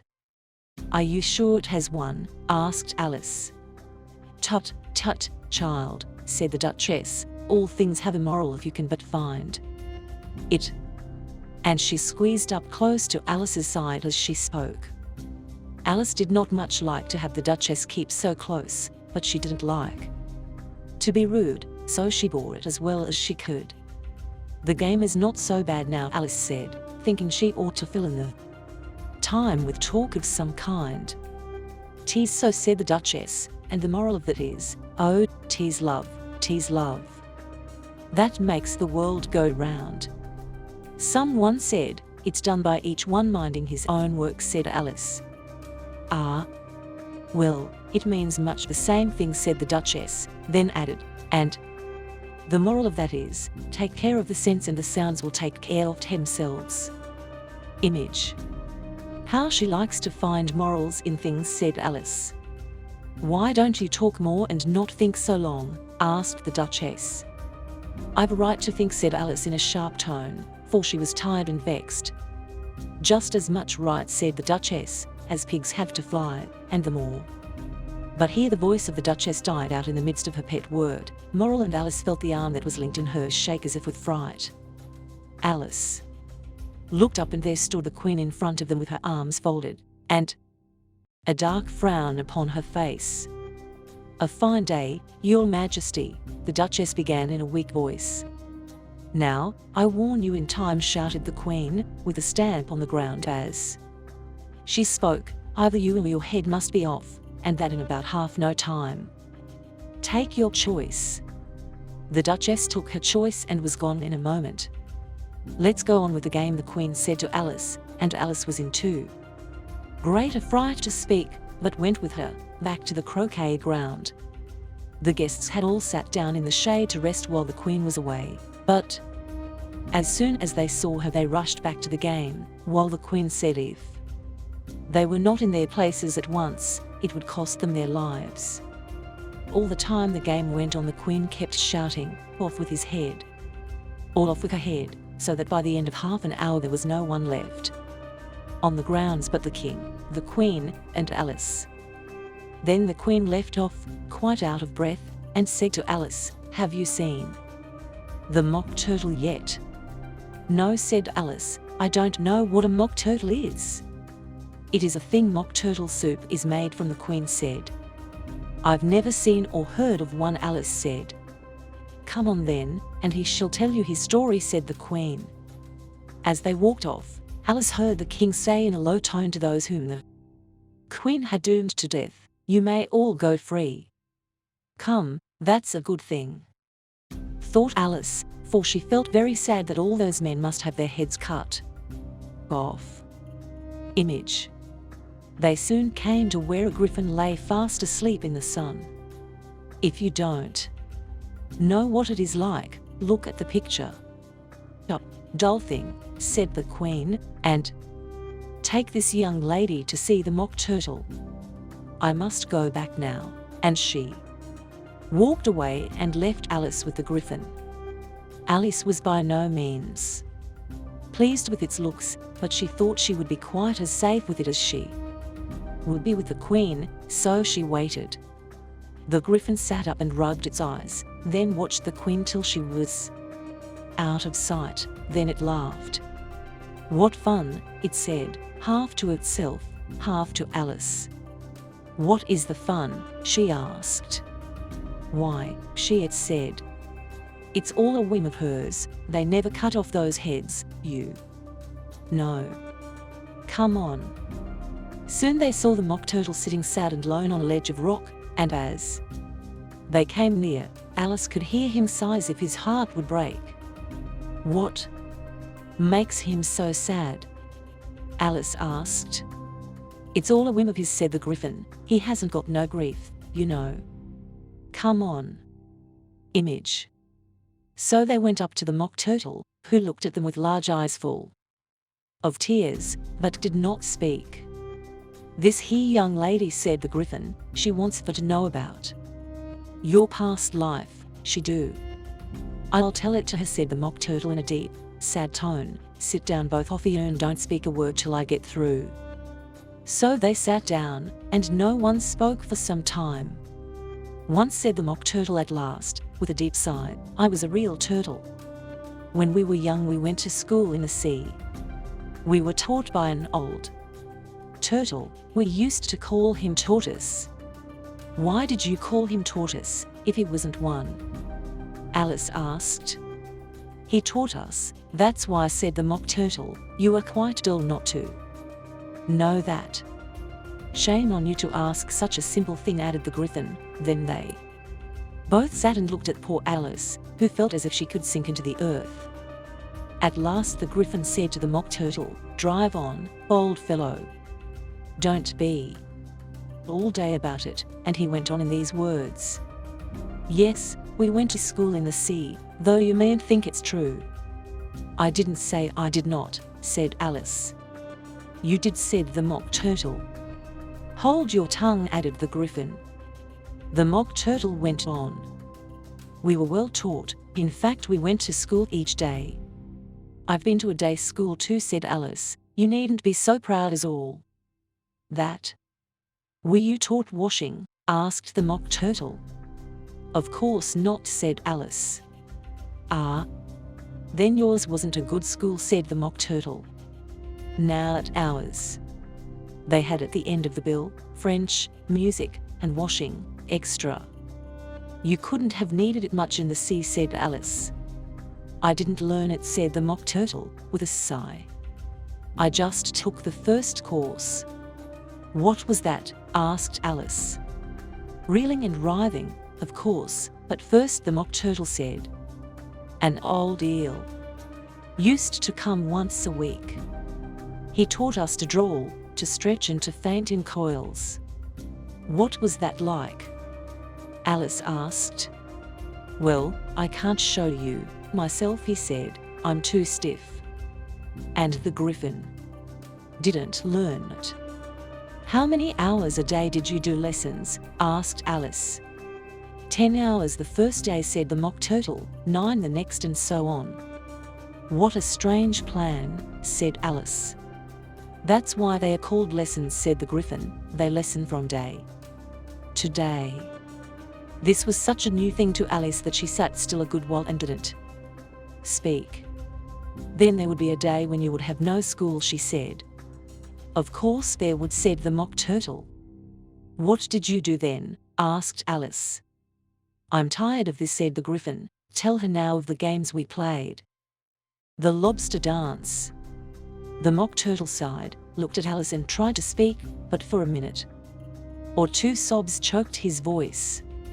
Same as if he had a bone in his throat, said the Griffin, and set to work to shake him and punch him in the back. At last the Mock Turtle found his voice, and with tears running down his cheeks, he went on. Image. You may not have lived much in the sea, I haven't, said Alice, so you cannot know what a fine thing a lobster dance is. No, said Alice. What sort of a dance is it? Why, said the Griffin, you first form in a line on the seashore. 2 lines, cried the Mock Turtle. Seals, turtles, and so on. Then when you've cleared all the small fish out of the way, that takes some time, put in the Griffin. You move to the front twice, each with a lobster by his side, cried the Griffin. Of course, the Mock Turtle said, move to the front twice, change and come back in same way, said the Griffin. Then, you know, the Mock Turtle went on, you throw the lobsters, shouted the Griffin, with a bound into the air.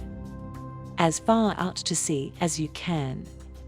Swim out for them, screamed the Griffin. Turn heels over head in the sea, cried the Mock Turtle. Change again, yelled the Griffin at the top of his voice. Then back to land, and that's all the first part, said the Mock Turtle. Both the Griffin and the Mock Turtle had jumped about like mad things all this time. Now they sat down quite sad and still, and looked at Alice. It must be a pretty dance, said Alice. Would you like to see some of it? Asked the Mock Turtle. Oh, yes, she said. Come, let's try the first part, said the Mock Turtle to the Griffin. We can do it without lobsters, you know. Which shall sing? Oh, you sing, said the Griffin. I don't know the words. So they danced round and round Alice, now and then treading on her toes. When they passed too close, they waved their forepaws to mark the time, while the Mock Turtle sang a queer kind of song, each verse of which ended with these words. Will you, won't you, will you, won't you, will you join the dance? Will you, won't you, will you, won't you join the dance? Thank you, it's a fine dance to watch, said Alice, glad that it was over at last. Now, said the Griffin, tell us about what you have seen and done in your life. I could tell you of the strange things I have seen today, said Alice, with some doubt as to their wishing to hear it. All right, go on, they both cried. So Alice told them what she had been through that day, from the time when she first saw the white rabbit.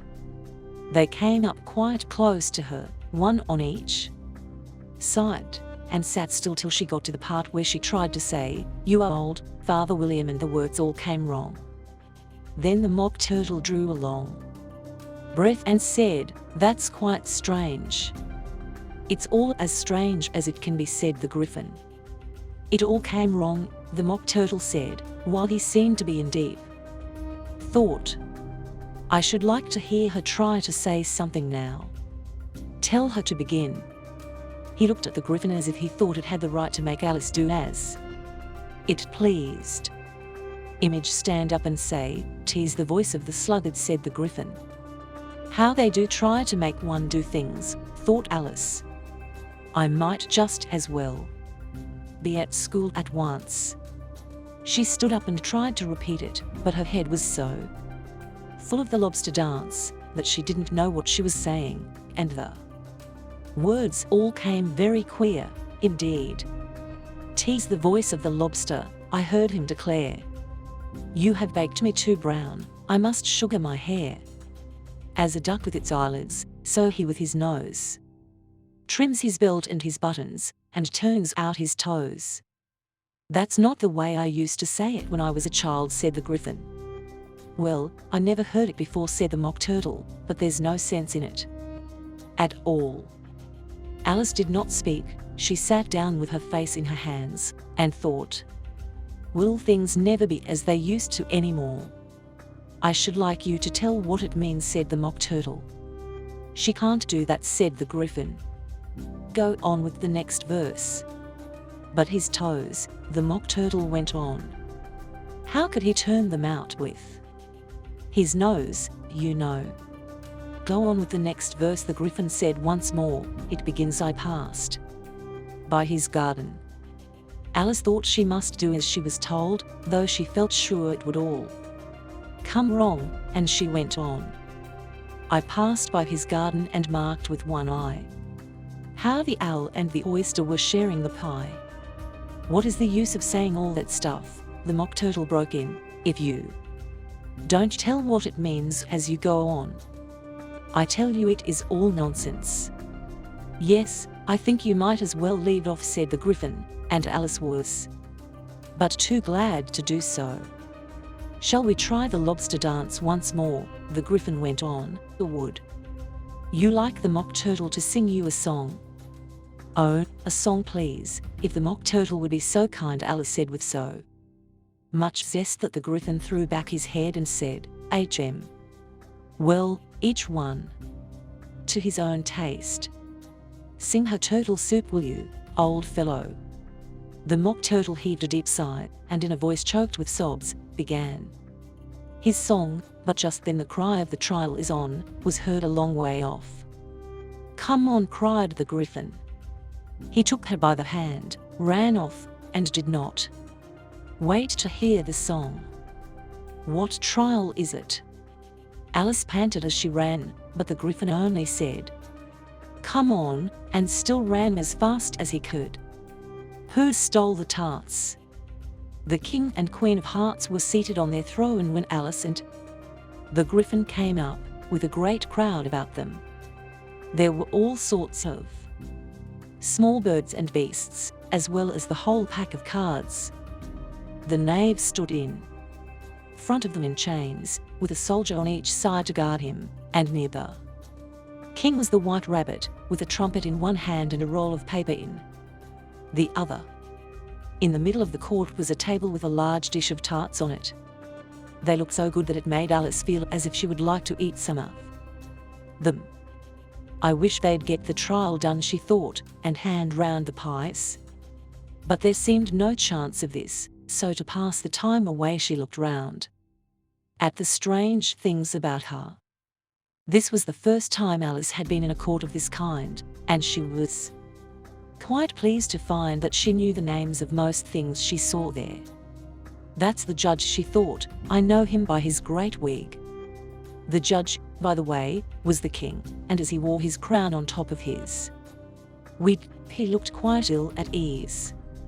"And that's the jury box," thought Alice, "and those 12 things she had to say, things, you see, for some of them were beasts and some were birds. I guess are the jurors." She said this last word 2 or 3 times as she was proud that she knew it, for she was right when she thought that few girls of her age would have known what it all meant. The 12 jurors all wrote on slates. What can they have to write now? Alice asked the Gryphon, in a low tone.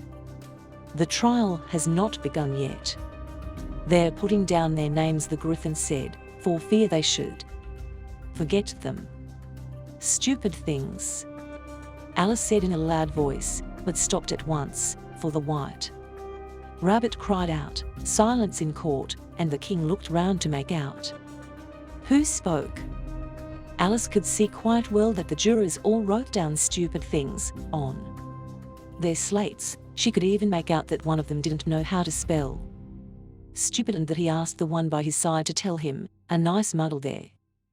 Slates will be in by the time the trial's ended," thought Alice. One of the jurors had a pencil that squeaked as he wrote. This, of course, Alice could not stand, so she went round near him, and soon found a chance to get it from him. This she did in such a way that the poor juror, it was Bill, the lizard, could not make out at all where it was, so he wrote with one finger for the rest of the day. Of course, this was of no use, as it left no mark on the slate. "Read the charge," said the king. On this the White Rabbit blew 3 blasts on the trumpet, and then from the paper in his hand read, "The Queen of Hearts, she made some tarts, all on a summer day. The Knave of Hearts, he stole those tarts, and took them quite away. The jury will now take the case," said the king. "Not yet, not yet," the rabbit said in haste. "There is a great deal else to come. First, image. Call the first witness," said the king, and the White Rabbit blew 3 blasts on the trumpet and called out, "First witness." The first to come was the Hatter. He came in with a teacup in one hand and a piece of bread and butter in the other. "I beg pardon, Your Majesty," he said, "but I had to bring these in, as I was not quite through with my tea when I was sent for." "You ought to have been through," said the king. "When did you begin?" The Hatter looked at the March Hare, who had just come into court, arm in arm with the Dormouse. "4th of March, I think it was," he said. "5th," said the March Hare. "6th," added the Dormouse. "Write that down," said the king to the jury, and they wrote down all 3 dates on their slates, and then added them up and changed the sum to shillings and pence. "Take off your hat," the king said to the Hatter. "It isn't mine," said the Hatter. "Stole it," cried the king, as he turned to the jury, who at once wrote it down. "I keep them to sell," the Hatter added. "I've none of my own. I'm a Hatter." Here the Queen put on her eyeglasses and stared hard at the Hatter, who turned pale with fright. "Tell what you know of this case," said the king, "and don't be nervous, or I'll have your head off on the spot." This did not seem to calm him at all. He shifted from one foot to the other and looked at the Queen, and in his fright he bit a large piece out of his teacup in place of the bread and butter. Just then Alice felt a strange thrill, the cause of which she could not make out, till she saw she had begun to grow again. "I wish you wouldn't squeeze so," said the Dormouse. "I haven't room to breathe." "I can't help it," said Alice, "I'm growing." "You've no right to grow here," said the Dormouse. "Don't talk such nonsense," said Alice. "You know you grow too." "Yes, but not so fast as to squeeze the breath out of those who sit by me." He got up and crossed to the other side of the court. All this time the Queen had not left off staring at the Hatter, and just as the Dormouse crossed the court, she said to one of the men, "Bring me the list of those who sang in the last concert," on which the poor Hatter trembled so that he shook both his shoes off. Image. "Tell what you know of this case," the king called out again, "or I'll have your head off, if you do shake." "I'm a poor man, Your Majesty," the Hatter began in a weak voice, "and I hadn't but just begun my tea, not more than a week or so, and what with the bread and butter so thin, and the twinkling of the tea." "The twinkling of what?" asked the king. "It began with the tea," the Hatter said. "Of course twinkling begins with a T," said the king. "Do you take me for dunce? Go on." "I'm a poor man," the Hatter went on, "and most things twinkled after that." But the March Hare said. "I didn't," said the March Hare in great haste. "You did," said the Hatter. "I deny it," said the March Hare. "He denies it," said the king. "Leave out that part." "Well, I'm sure," the Dormouse said. The Hatter went on, with a look at the Dormouse to see if he would deny it too, but he was fast asleep. Then I cut some more bread and... But what did the dormouse say? Asked one of the jury. That I can't tell, said the Hatter. You must tell or I'll have your head off, said the king. The wretched Hatter dropped his cup and bread and went down on one knee. I'm a poor man, he began. You're a poor speaker, said the king. Here one of the guinea pigs cheered, and one of the men seized him, thrust him into a bag which tied up with strings, and then sat upon it. If that's all you know, you may stand down, the king said. I'm as low as I can get now, said the Hatter. I'm on the floor as it is. Then you may sit down, the king said. I'd like to get through with my tea first, said the Hatter with a look at the Queen, who still read the list in her hand. You may go, said the king, and the Hatter left the court in such haste that he did not even wait to put his shoes on and just take his head off outside. The Queen added to one of the soldiers. But the Hatter was out of sight before the man could get to the door. Call the next witness, said the king. The next to come was the Duchess cook, and Alice guessed who it was by the way the people near the door sneezed all at once. Image. Tell what you know of this case, said the king. Shan't, said the cook. The king looked at the White Rabbit, who said in a low voice, Your Majesty must make a tell. Well, if I must, said the king with a sad look. He folded his arms and frowned at the cook till his eyes were almost out of sight, then asked in a stern voice, What are tarts made of? Pepper, mostly, said the cook. Sugar, said a weak voice near her. Catch that dormouse, the Queen shrieked out. Off with his head. Turn him out of court. Pinch him. Off with his head.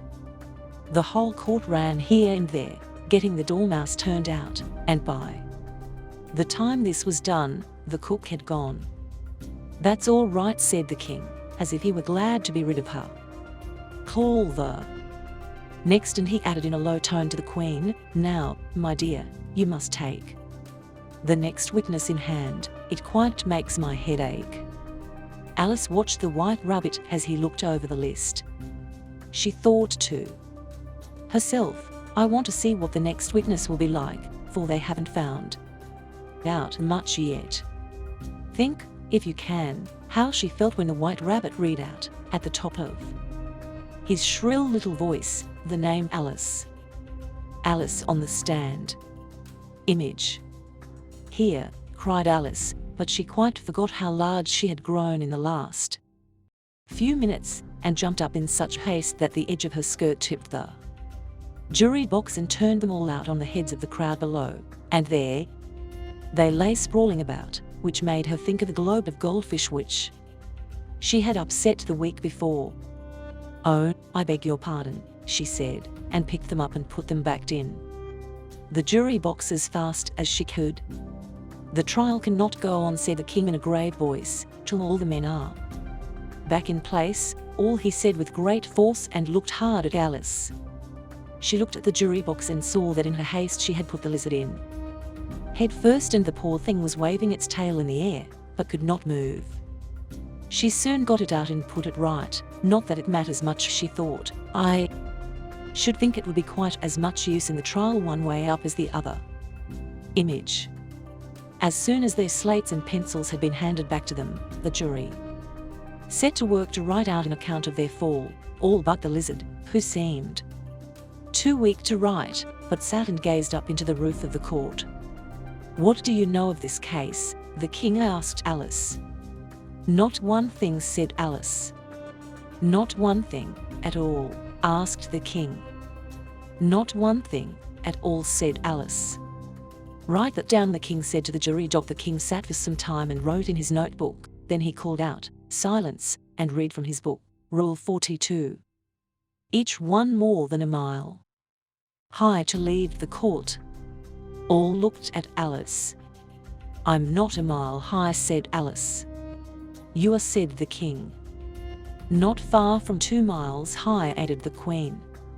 Well, I shan't go, said Alice, for I know that's a new rule you have just made.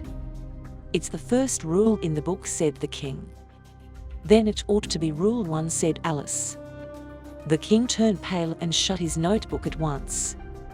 The jury can now take the case, he said in a weak voice. There's more to come yet, please your majesty, said the white rabbit, Baz. He jumped up. This thing has just been picked up. What's in it? Asked the queen. I haven't read it yet, said the white rabbit, but it seems to be a note from the Knave of Hearts to someone. Whose name is on it? Said one of the jurors. There's no name on it, said the white rabbit. He looked at it with more care as he spoke, and added, it isn't a note at all, it's a set of rhymes. Please your majesty, said the knave, I didn't write it, and they can't prove that I did. There's no name signed at the end. If you didn't sign it, said the king, that makes your case worse. You must have meant some harm, or you'd have signed your name like an honest man. All clapped their hands at this, as it was the first smart thing the king had said that day. That proves his guilt, said the queen. It does not prove a thing, said Alice. Why, you don't so much as know what the rhymes are. Read them, said the king. Where shall I begin, your majesty? The white rabbit asked. Why, at the first verse, of course, the king said, looking quite grave, and go on till you come to the end, then stop. The white rabbit read. They told me you had been to her, and spoke of me to him. She gave me a good name, indeed, but said I could not swim. He sent them word that I had gone. We know it to be true. If she should push the matter on, what would become of you? I gave her 1, they gave him 2. You gave us 3, or more. They all came back from him to you, though they were mine before. My notion was, she liked him best before she had this fit. This must be kept from all the rest, but him and you and it. That's the best thing we've heard yet, said the king, rubbing his hands as if much pleased. So now let the jury. If one of you can tell what it means, said Alice. She had grown so large by this time that she had no fear of the king. I should be glad to hear it. I don't think there's a grain of sense in it. The jury all wrote down on their slates, she doesn't think there's a grain of sense in it. But no one tried to tell what it meant. If there's no sense in it, said the king, that saves a world of work, you know, as we needn't try to find it. And yet I don't know, he went on, as he spread out the rhymes on his knee and looked at them with one eye. I seem to find some sense in them. Said I could not swim. You can't swim, can you? He added, turning to the knave. The knave shook his head with a sigh. Do I look like it? He said. Which it was plain he did not, as he was made of cardboard. All right, so far, said the king, and he went on, we know it to be true. That's the jury, of course. I gave her 1, they gave him 2, that must be what he did with the tarts, you know. But it goes on, they all came back from him to you, said Alice. Why, there they are, said the king, pointing to the tarts. Isn't that as clear as can be? Then it goes on, before she had this fit. You don't have fits, my dear, I think, he said to the queen. Image. No, said the queen in a great rage, throwing an inkstand at the lizard as she spoke. Then the words don't fit you, he said, and looked round the court with a smile. But no one spoke. It's a pun, he added in a fierce tone. Then all the court laughed. Let the jury now bring in their verdict, the king said. No, said the queen. Sentence first, then the verdict. Such stuff, said Alice out loud. Of course the jury must make. Hold your tongue, screamed the queen. I won't, said Alice.